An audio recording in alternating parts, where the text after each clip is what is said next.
Boa tarde a todos.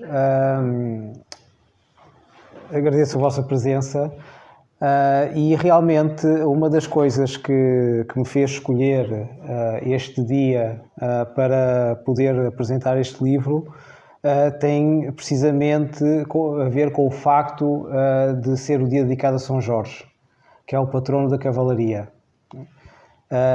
E como este livro foi escrito por alguns dos voluntários da Nova Acrópole e no fundo vai abordar num conjunto de artigos os diversos valores cavaleirescos nas mais diversas épocas e em diversos contextos geográficos, e quando estávamos à procura de uma data em que se pudesse fazer a apresentação do livro, eu reparei que dia 23 calhava numa semana poderia ser um bocado complicado, não é?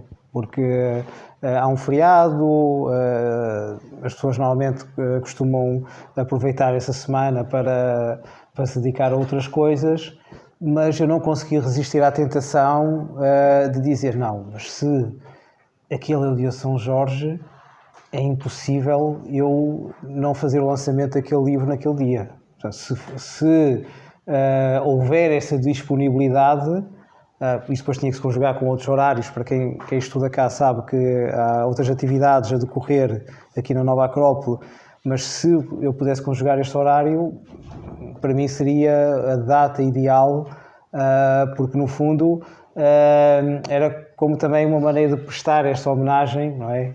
Ao patrono da cavalaria e aquele que no fundo ainda é um símbolo do que é que são esses valores cavaleirescos, do que é digamos, aquele que simboliza esses valores que vamos ver, ou pelo menos esse é o objetivo que eu pretendo atingir, que são valores que, apesar de serem intemporais, apesar de não estarem cingidos a uma ou outra civilização, não são exclusivos da cavalaria, não é?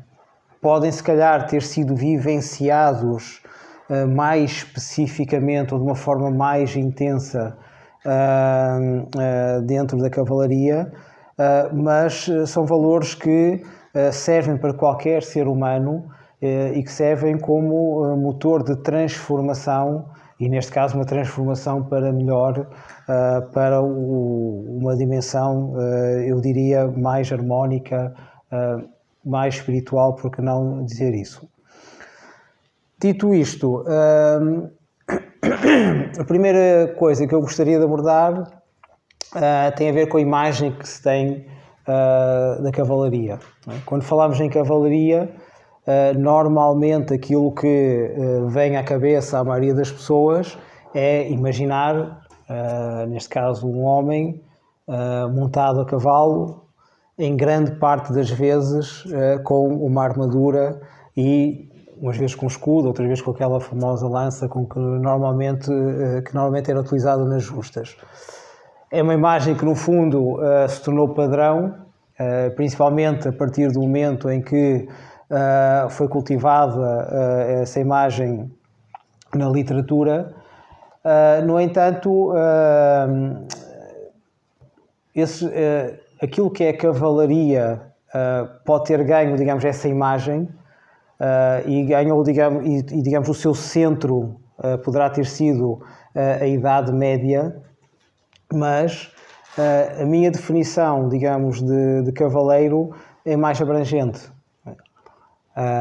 Por isso é que quem ler o livro pode, se calhar, às vezes achar um bocado estranho ao ler os diversos artigos e constatar, então, mas aqui estão a falar de samurai, estão a falar de chátrias na Índia, estão a falar de guerreiros astecas e o título é cavalaria.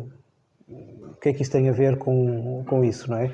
Mas, como eu disse, cavaleiro é mais do que uma forma e cavaleiro é, digamos, uma maneira de estar. É um estado de consciência, se é que posso dizer assim. E então esse estado de consciência foi algo que trespassou diversas épocas, diversas civilizações, que iam desde o Oriente até o Ocidente, desde o Norte até ao Sul, e, portanto, o objetivo de quando se escreveu este livro foi realmente demonstrar que esses valores cavalheirescos estavam lá presentes. E por isso é uma imagem que, no fundo, se pretendeu um bocado desconstruir. Apresentar a cavalaria não como com essa imagem do cavaleiro da Idade Média, mas mostrar a cavalaria numa dimensão mais lata, que saía da forma para entrar mais na essência e no conteúdo. Aquilo que eu me baseei um bocado para falar sobre a cavalaria está muito fundamentado nos ensinamentos que um filósofo, teólogo e escritor chamado Raimundo Lúlio escreveu. Ele ficou conhecido por ter escrito uma obra chamada O Livro da Cavalaria, O Livro da Ordem da Cavalaria, e é aí que ele, de certo modo, coloca os valores que, no fundo, deveriam balizar o comportamento de um cavaleiro. E qual é que deveria ser a natureza de um cavaleiro e qual é que deveria ser a atitude e o comportamento de um cavaleiro. E logo aí nesse livro, ele começa por apresentar o cenário onde o cavaleiro teve necessidade de surgir. Então ele refere no livro: faltou caridade, lealdade, justiça e verdade no mundo. Começou a inimizade, a deslealdade, a injúria e a falsidade. Ou seja,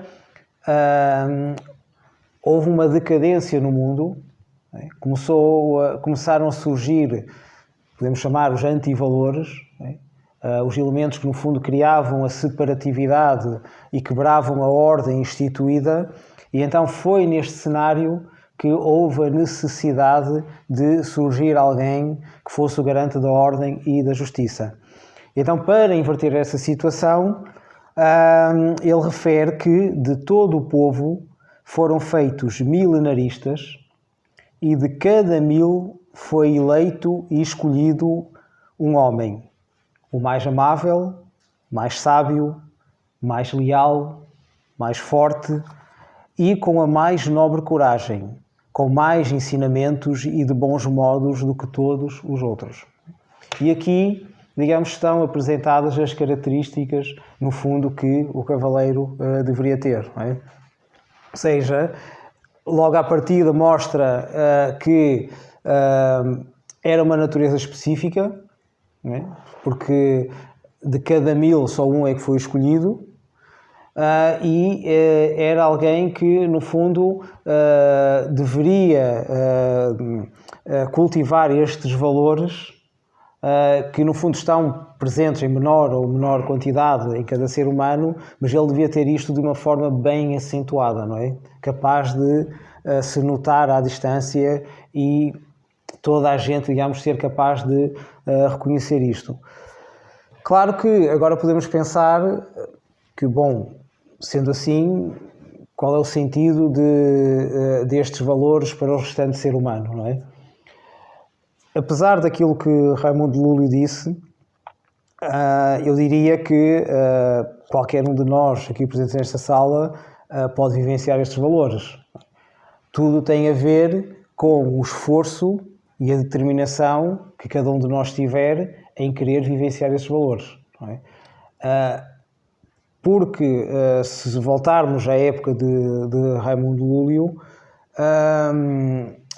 digamos que a informação não era uma época, já estamos a falar um bocado a meio da Idade Média, mais ou menos, finais, não era uma época onde a educação chegasse a toda a gente.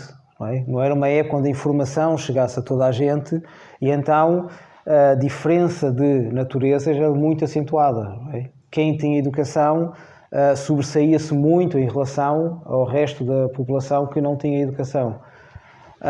Mesmo a divulgação do conhecimento quer fosse até não só de cariz intelectual, mas também em termos morais ou em termos religiosos, muitas vezes não chegava assim a uma fatia tão acentuada da população. Então era normal que ele falasse destes valores para cavaleiros e o resto da população não conseguisse sequer ter uma noção de como vivenciar aquilo, não é? Porque faltava-lhes uma base no qual assentar e também uma educação que pudesse servir para que houvesse a capacidade de assimilar esses conhecimentos e poder vivenciar esses conhecimentos. Hoje em dia as coisas já não são assim, não é? Hoje em dia nós acedemos muito ao conhecimento, grande parte de nós tem uma educação de bom nível, sabemos compreender as ideias, sabemos relacionar as ideias e, portanto, a única coisa que impede de conseguir chegar a vivenciar esses valores verdadeiramente é a vontade. Eu quero ou não quero vivenciar isto? Eu quero ou não quero assimilar estes valores e integrá-los de modo a transformar-me e a ser algo melhor? E por isso eu escolhi alguns, poderiam ser mais, para no fundo tentarmos refletir um bocado sobre eles e sobre a forma como eles podem nos ajudar. E na realidade baseei muito na frase que li anteriormente, também não quis sair muito daquilo, e por isso o primeiro valor que escolhi foi a amabilidade. E a amabilidade tem a ver com uma ligação afetuosa, não é? Tem a ver com a pessoa ser solidária e ser afável. O cavaleiro, apesar de ser, acima de tudo, um lutador, na Idade Média a função dele era proteger a justiça, garantir a ordem e defender a sua cidade, pelo menos. Portanto, essencialmente, ele teria que lutar caso surgisse essa necessidade. No entanto, apesar da natureza violenta da sua ação, ele próprio não devia ser violento. Ou seja, no seu interior, aquilo que deveria ser cultivado era uma natureza afável, amável, com algum grau de sensibilidade, pelo menos. Aliás, uma das coisas que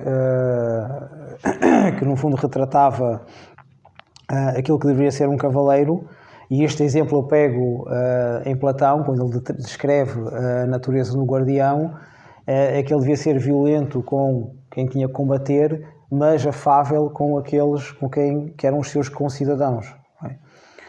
Portanto, havia que existir uma separação de cenários. Em cenário de guerra, sim, a minha ação é violenta. Em cenários de paz, ele tinha que ser uma pessoa amável, afável, alguém que, no fundo, transmitisse uma energia tão aprazível que as pessoas gostavam de estar na presença dele. Que iam sentir que esta pessoa, eu posso estar à vontade, posso falar com ela, ela irá conseguir dar-me atenção e não haveria, digamos, qualquer sentimento negativo. Esta amabilidade também está muito ligada à generosidade, porque acima de tudo o cavaleiro tinha que ter a capacidade de dar. E aqui volto também um bocadinho aos ensinamentos de Platão, quando ele também descreve a natureza do guardião, porque ele diz que o guardião devia viver com o mínimo. Não devia ter propriedade privada, tudo devia ser concedido pelo Estado, as suas necessidades deviam ser mínimas. Porquê? E isto agora já sou eu, não é bem Platão que está a dizer, porque no fundo toda a sua energia, toda a sua capacidade física e psicológica deviam estar centradas na sua missão, no seu dever. Proteger os seus, proteger a justiça e lutar por amor. Então era uma natureza, digamos, generosa, que no fundo pautava-se por ser muito altruísta e que procurava entender mais a necessidade dos outros, e neste caso do bem comum, do que as suas próprias necessidades. Essas ficavam secundarizadas, não é? Não quer dizer que fossem negligenciadas, que isso é diferente, não é? Porque se um guerreiro tinha que ser eficaz, ele tinha que primeiro saber cuidar-se de si, não é? Portanto, não era um abandono de não vou pensar em mim e ando, sei lá, sem me arranjar, sem me alimentar direito e por aí fora. Não é isso. Aliás, num dos artigos que aparece no livro, fala-se dos samurai, e os samurai, digamos, foram um dos guerreiros por excelência, digamos, da história, e uma das coisas que estava bem presente no código deles era que eles tinham que andar arranjados. Não podiam andar desleixados, com a roupa suja, desalinhados, nada disso. Porquê? Porque, no fundo, isso era símbolo de desordem. E eles, para mostrarem, no fundo, que estavam centrados, que existia uma vontade e que tinham a ordem em si, então eles tinham que estar sempre bem aprumados, bem arranjados e com toda aquela imagem que um samurai deveria ter. Não é? Claro, se estamos a falar num cenário de guerra, é óbvio que ele está a combater, não vai pensar no dia seguinte em tomar banho e barbear-se e tal, porque se calhar não vai ter tempo para isso, não é? Mas em cenários de paz, ele tinha que demonstrar essa ordem e essa estabilidade. Portanto, o guerreiro, digamos, o cavaleiro, neste caso, tinha que cultivar esse amor em si. E esse amor devia extravasar, devia ser como uma fonte que está a jorrar e que essa água chega a quem necessitar. E quem necessitasse da sua atenção, então o cavaleiro tinha que ter a capacidade de ser prestável e ser atento a isso. Digamos que é um valor que, no fundo, promove a empatia, promove a generosidade e, no fundo, faz com que aqueles que, num determinado momento, possam estar mais débeis, sintam que há pessoas que podem cuidar deles e que podem estar mais seguros. Depois, um outro valor, e que era muito importante, é a lealdade. Aliás, a lealdade afigura-se como um compromisso com algo, e neste caso, para o cavaleiro, o compromisso era para com o modo de vida que ele tinha escolhido viver. Ele tinha que ter noção do que é que implicava estar na ordem de cavalaria, para pegar nas palavras do Ramon de Lúrio. O que é que era ser cavaleiro? E a partir do momento em que percebia e assimilava e dizia não, este é o caminho que eu quero seguir, então a partir daí ele tinha que ser leal a isso. Havia um compromisso que tinha sido feito e muitas vezes esse compromisso, mais do que ser um compromisso externo, era um compromisso interno, um compromisso com o próprio coração, com o próprio interior. E então, mais do que se calhar ter um compromisso externo, que muitas vezes o cavaleiro teria que fazer, não é? Os famosos juramentos que eles faziam, mas mais valioso que isso é assumir esse compromisso internamente e dizer que, independentemente das circunstâncias que ocorrerem, eu não hei de falhar com esse compromisso que assumi. Essa ligação devia ser uma coisa inquebrantável. Até porque quando o cavaleiro fazia, ou quando todos nós fazemos qualquer tipo de compromisso, e fazemos com toda a intenção e fazemos com toda a nossa alma, estamos a fazer um compromisso com nós próprios, não é? Com o mais sagrado de nós próprios. E esse compromisso com o mais sagrado de nós próprios vincula-nos com a divindade, não é? E com o divino. Não é à toa que em muitas civilizações, quebrar um compromisso era das coisas piores que podia acontecer. Aliás, acho que é o primeiro artigo, que é que fala sobre o juramento, e uma das coisas que é abordado tem um bocado a ver com isso, não é? Que não se fazia um juramento de forma leviana. O juramento era feito de uma forma sagrada. E se era feito de uma forma sagrada, quem o fizesse tinha que manter aquilo com toda a sua força, não é? Com toda a sua determinação. E mesmo nos cenários mais complicados, não quebrar. Porque, não sei, hoje em dia acho que as pessoas têm um bocado de dificuldade de terem qualquer tipo de compromisso. Não é? Vincular as pessoas a algo, a não ser a clubes de futebol, mas pronto, isto também é uma coisa assim muito banal, mas um compromisso real com algo que interessa é muito complicado. Não é? As pessoas parecem que têm medo de vincular-se com algo. Na antiguidade procurava-se realmente vincular com algo se aquilo fosse que se viesse do seu interior, não é? E os deveres que muitas vezes as pessoas assumiam de cariz público, por exemplo, assumiam com toda a responsabilidade. Não estavam a ocupar um cargo só para estar lá a ganhar prestígio. Muitas vezes ocupavam cargo porque tinham que ser úteis. E ao terem que ser úteis, então, tinham que conseguir suportar as adversidades que muitas vezes vinham. E aí a adversidade era uma coisa constante. Até porque como é que a pessoa ia ter noção de que se era convicto naquele compromisso assumido ou não?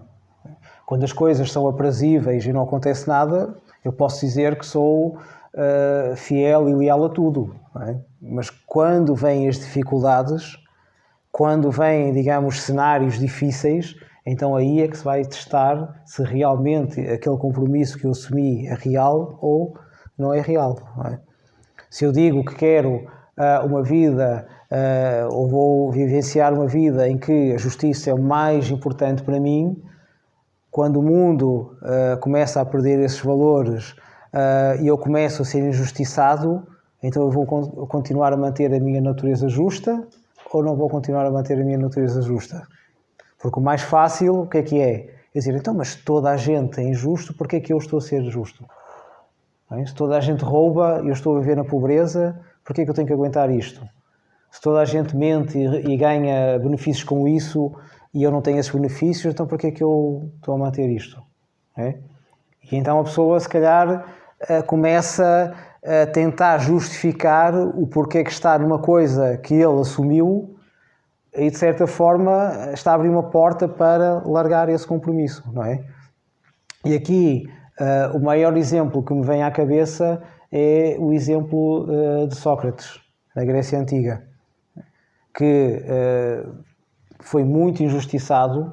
Ele foi acusado falsamente de corromper a juventude, foi uma das acusações, e ele, apesar de toda a injustiça que ele estava a sofrer, ele disse, prefiro ser injustiçado do que fazer eu próprio uma injustiça. Não é? Ou seja, ele manteve-se puro, o seu compromisso era para com a justiça. Então, da parte dele, não houve nada que saísse de lá que fosse injusto. Não é? Ele foi fiel ao compromisso que assumiu para com ele próprio e morreu por isso. Não é? Tanto é que há uma história que é contada de que os seus discípulos conseguiram subornar um guarda ou um dos guardas que estava lá a guardar Sócrates e iam libertar, e ele disse, não, então, vocês não aprenderam nada comigo, não foi isso que eu vos ensinei, não é? E ele não quis sair e disse que eu sempre vivi pelas leis de Atenas, hei de morrer pelas leis de Atenas. Não é?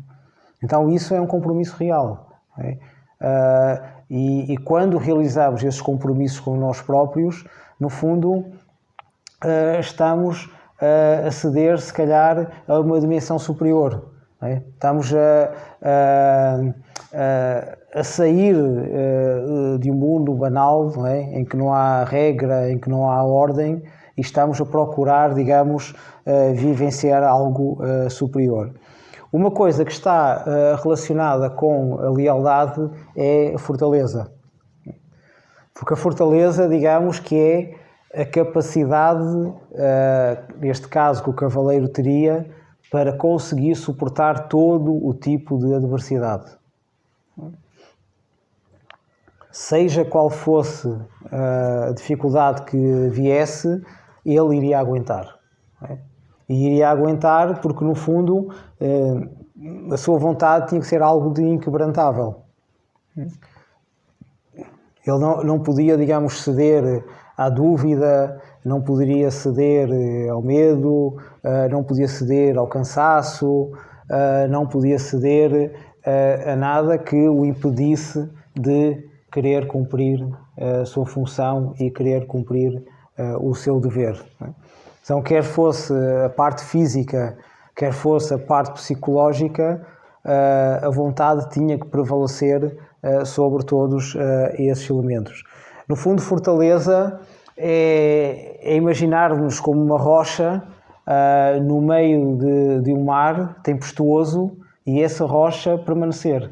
Ou seja, este rochedo que está lá e está a ser batido por todo o tipo de ondas, umas maiores, outras menores, por 10, 15, 20 minutos ou 1, 2 horas, mas o rochedo permanece, não é? É a água que vai recuar. E então o cavaleiro, perante as circunstâncias e perante os cenários que surgiam à sua frente, ele lançava-se. Ele, como dizia aquela canção do Homem de La Mancha, inspirado no Dom Quixote, o cavaleiro era aquele que tinha que ir a sítios que mais ninguém quer ir. Aqueles sítios que as pessoas dizem, ei, eu aí não entro. E o cavaleiro, não, aí é que eu tenho que ir. Porque se ali ninguém entra, é porque é um sítio onde se calhar existe medo. É onde existe desordem, onde existe coisas tenebrosas que as pessoas dizem, eu não quero entrar ali. Mas, no entanto, é aí que tem que ser colocada a luz. E quem é que vai colocar a luz? É a sua missão. A sua missão de colocar justiça é colocar essa luz de ordem, essa luz de esperança, essa chama, no fundo, que retira as trevas da ignorância e do medo e da angústia para, no fundo, colocar toda essa luminosidade relacionada com a ordem e com a esperança, com o amor, com a amizade e por aí fora. Portanto, a fortaleza faz com que cada um de nós tenha que ter a capacidade de perceber que, no fundo, as adversidades fazem parte da vida e que há que aguentá-las, não é?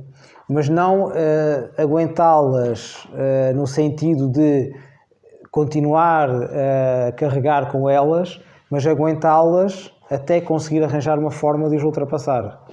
Aqui não se trata, digamos, da pessoa deixar as adversidades vir sempre contra ele e não fazer nada, não é? A pessoa aguenta, mas está a pensar como é que hei de ultrapassar essa situação, como é que hei de contornar esta situação nefasta que está a acontecer. Mas muitas vezes, até conseguir encontrar solução, é preciso aguentar, não é? Por exemplo, os famosos espartanos, quando tiveram que aguentar a situação deles perante os milhares de persas que os atacavam, eles não estavam, digamos, a aguentar de uma forma, como é que é dizer, negligente. Eles estavam a aguentar, mas estavam a saber porque é que estavam a aguentar e estavam a arranjar formas de continuar a aguentar ainda mais. Não era só posicionar-se com os escudos e dizer venham, aguentem, aguentem, aguentem. Não era isso.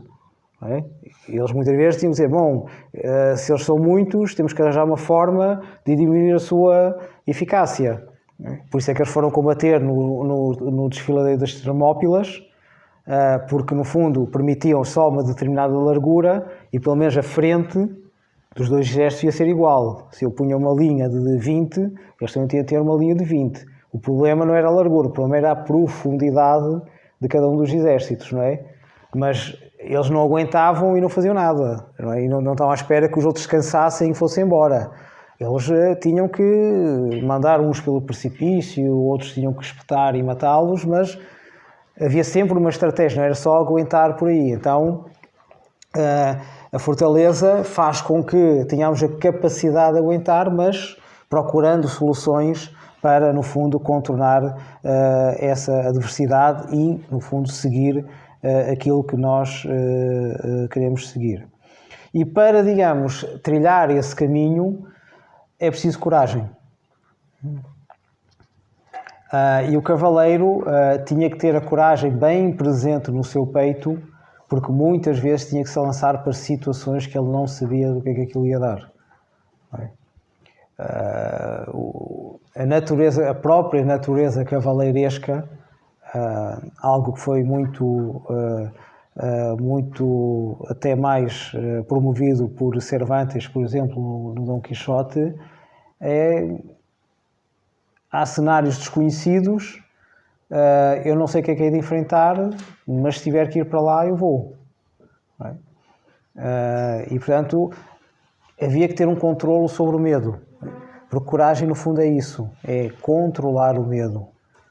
E impedir o medo de chegar ao coração. É, no fundo, agir com o coração. E a coragem é importante porquê?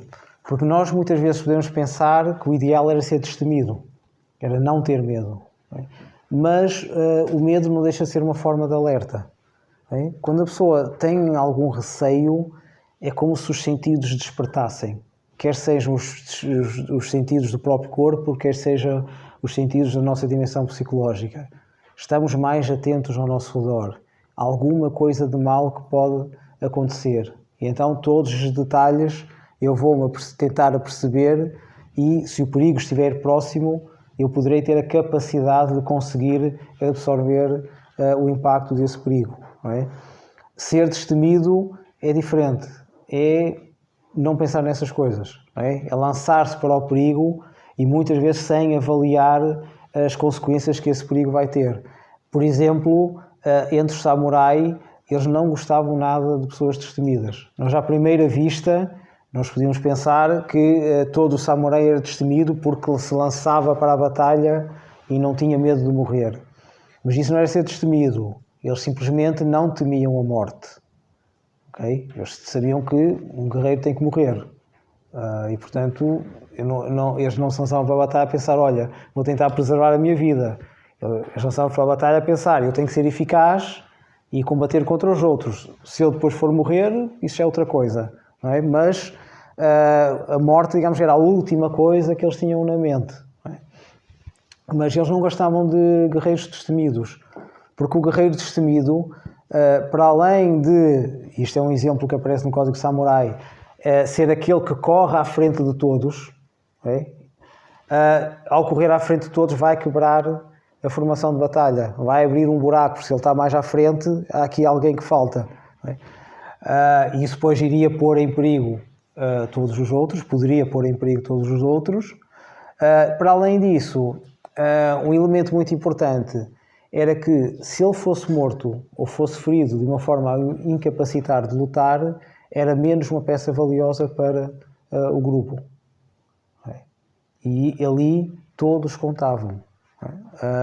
O samurai tinha uma particularidade em relação, por exemplo, a muitos outros guerreiros, era que eles tinham que saber cuidar de si, porque no fundo eles eram peças importantes dentro de uma engrenagem. E a engrenagem funcionava muito melhor se estivessem todos integrados e todos capazes para efetuar as suas tarefas. Se houvesse alguém que falhasse, como é óbvio, iria sobrecarregar os outros. E então, para eles, uma pessoa destemida não tinha valor nenhum, porque ia estar mais a pensar em si e não iria estar a pensar no conjunto. Então aqui o importante na coragem é ter a percepção de que o medo faz parte da vida. É um elemento de alerta. não se pode, ou cada um de nós não pode deixar-se dominar pelo medo. Porque quando o medo, de certa forma, entra no nosso coração, aí surge o pânico. E o pânico é algo que depois já não conseguimos controlar. Não é? Porque com o pânico é quase como se a nossa vontade não tivesse um sítio para se fixar.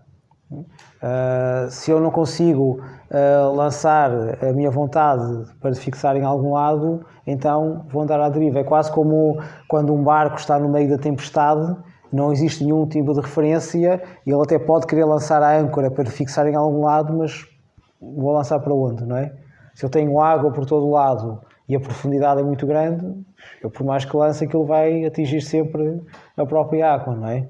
Então o importante é saber gerir o medo, e isso eu lembro destas palavras que o professor Michel Echenique, que foi o fundador do Instituto Bodhidharma de Artes Marciais da Nova Acrópole, uma vez disse quando veio cá: saber dialogar com o medo. Tentar perceber com medo o que é que tu me estás a dizer, sobre o que é que me estás a querer alertar. E no fundo era isso que todos os guerreiros faziam. Eles dialogavam com medo e viam alguma coisa que me estás a querer dizer, então o que é? E iam com ele. Não rejeitavam o medo, simplesmente agarravam-no e, pela mão, como se de mãos dadas, diz: vem comigo e mostra-me o que é que queres-me transmitir. E assim sim existia um guerreiro eficaz, não é? E assim nós também na vida deveríamos ser e devíamos ter esse diálogo, porque muitas vezes o medo está-nos a alertar sobre situações que nós não pensamos muito bem naquilo, não é? E esses sentidos mais espertos podem-nos fazer entender a circunstância melhor, e aí depois percebemos: isto se calhar não devia ter feito desta maneira, ou não vou fazer desta maneira, porque isto vai ter uma consequência que é nefasta ou é má. Então aí agradecer ao medo e dizer: olha, obrigado, alertaste-me, vamos continuar a dialogar no futuro. Depois temos a cortesia, que era também um valor muito presente na cavalaria. E a cortesia, no fundo, tem a ver com o bom trato, com o bom comportamento, com a educação. Aqui a palavra cortês também está muito relacionada com a atenção, não é? Ou seja, a atenção que se dava ao outro e a forma como se iria interagir com o outro. Porque muitas vezes na interação humana, e principalmente estamos a falar de cavaleiros que tinham a sua vontade, digamos, bem robustecida, que já tinham passado por muitas adversidades, e de certa forma também davam um caráter assim muito forte, não é? E isso depois podia-se refletir em certos conflitos quando tinham que comunicar.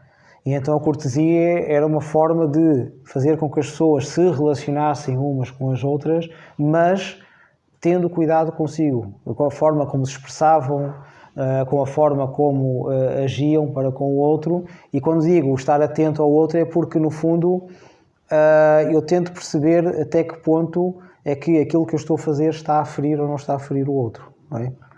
E então a cortesia, no fundo, fazia com que eu tivesse que ter a capacidade de eliminar aquilo que fosse promotor do conflito e que fosse capaz de magoar, para, no fundo, expressar o melhor que eu tivesse no meu interior. No fundo, quando nós, vamos imaginar, gostamos de alguém e queremos oferecer uma prenda a esse alguém, nós estamos atentos a todo o pormenor, não é? Que prenda é que eu vou escolher? Mas não vou chegar ali e apresentar a prenda assim, não é? Não. Vou arranjar um embrulho, que tipo de papel é que eu vou colocar? E aquela pessoa gosta de azul, gosta de verde, com bolinhas, sem bolinhas, com riscas, o quê, não é? Então, tudo porquê? Porque eu quero mostrar que gosto daquela pessoa, e que esta prenda simboliza toda essa atenção que eu tenho com ela. E a cortesia deve ser isso, não é? Nós devemos estar com o outro Da mesma forma que, quando queremos apresentar uma prenda a alguém, dedicamos toda essa atenção a todo o pormenor possível e imaginário. E por isso é que era um valor muito presente entre os cavaleiros, não só no relacionamento entre eles, mas também no relacionamento com os outros, com as damas, com o povo. O cavaleiro não era só, pelo menos os bons cavaleiros, não é? Isso também havia épocas e épocas, ou pessoas e pessoas, mas o cavaleiro, na relação com o povo, tinha que manter a mesma nobreza em termos de comportamento com os seus confrades, não é? Com os seus irmãos cavaleiros. Não era pelo facto dos outros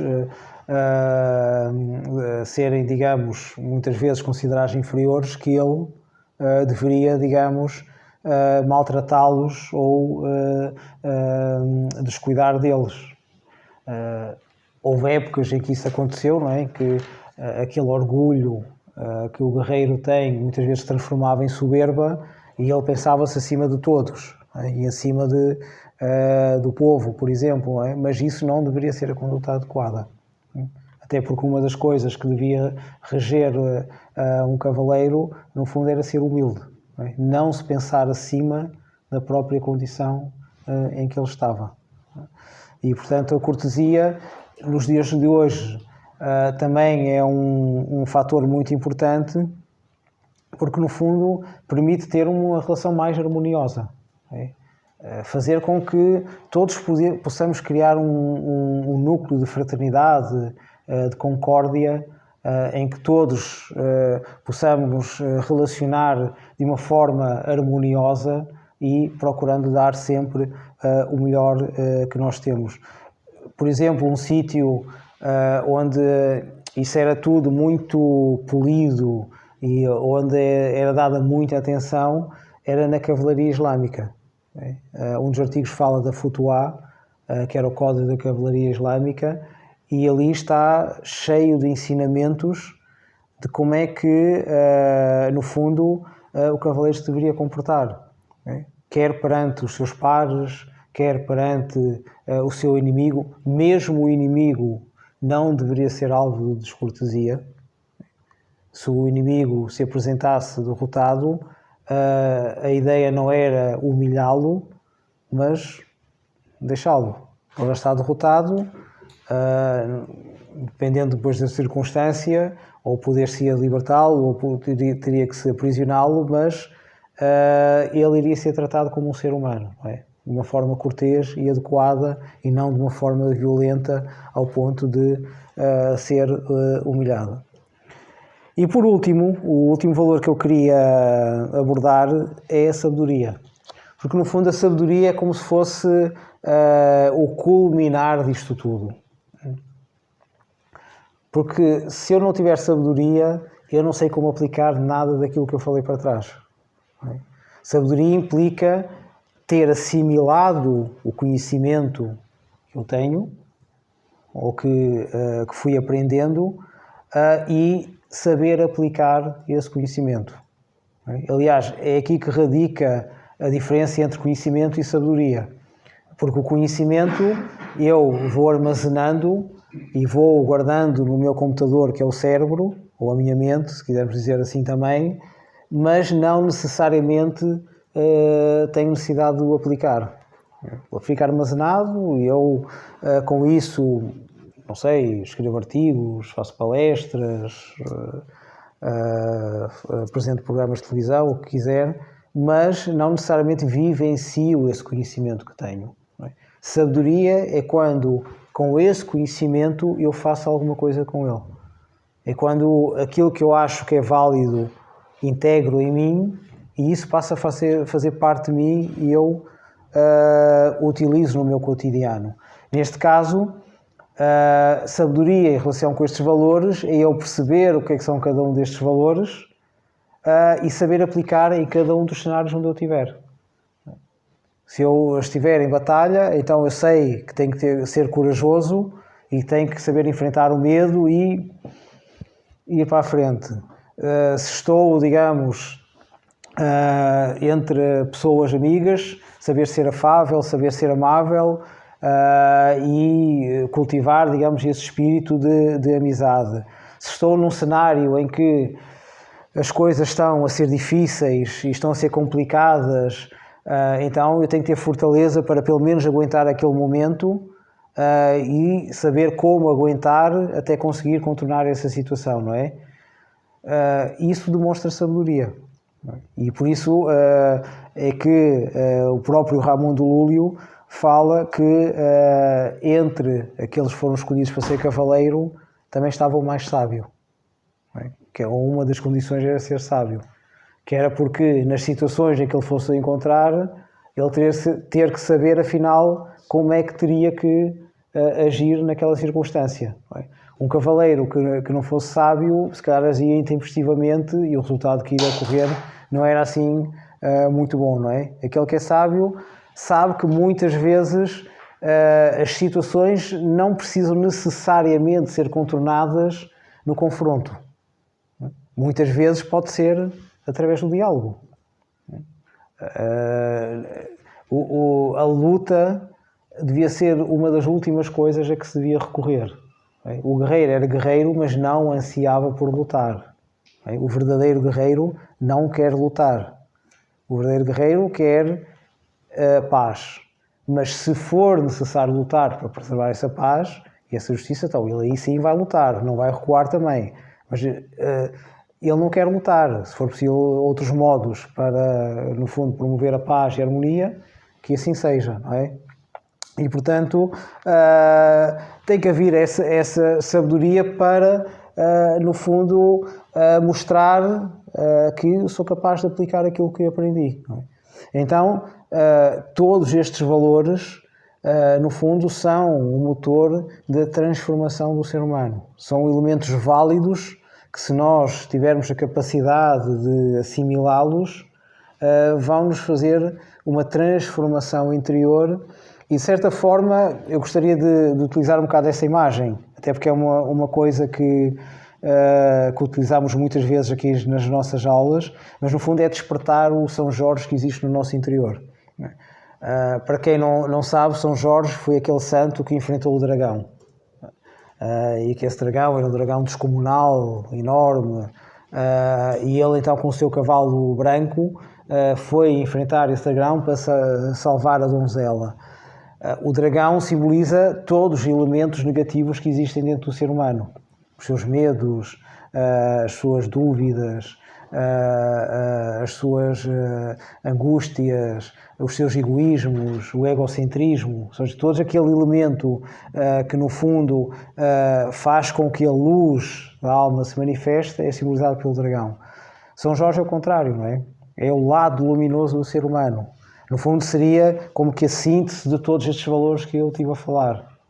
Então, nós temos que ter a capacidade de despertar esse São Jorge no nosso interior e deixá-lo combater. Dizer, olha, vai, enfrenta o dragão da ignorância que existe no meu interior e espalha a luz em mim. E foi um bocado com essa ideia que quisemos escrever este livro. Foi para mostrar um bocado como é que esses valores não foram exclusivos só da Idade Média, como é que cada povo, no fundo, vivenciou esses valores e essas virtudes e como é que isso ainda pode continuar a ser válido, não é? Porque se aquilo foi vivenciado em muitas épocas, porque é que hoje, em pleno século XXI, isso deixaria de ser válido? Não. Continua ainda a manter a sua validez. Temos é que ter a capacidade de ter a noção de que eles existem, não é? Que eles estão aí disponíveis para nós chegarmos lá e podermos pegar e podermos desenvolvê-los. Era isto que vos queria transmitir. Queria agradecer a vossa presença neste dia tão especial e se quiserem colocar alguma questão, estou à vossa disposição. Obrigado.